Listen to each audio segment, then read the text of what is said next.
ولما جاءهم رسول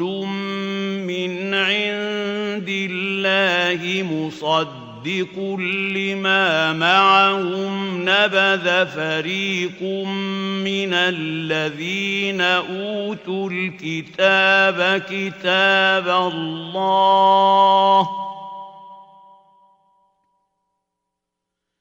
نبذ فريق من الذين أوتوا الكتاب كتاب الله وراء ظهورهم كأنهم لا يعلمون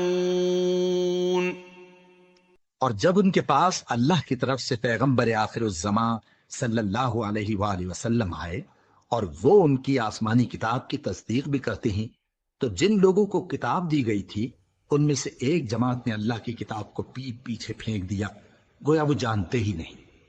And when a messenger from Allah came to them confirming that which was with them,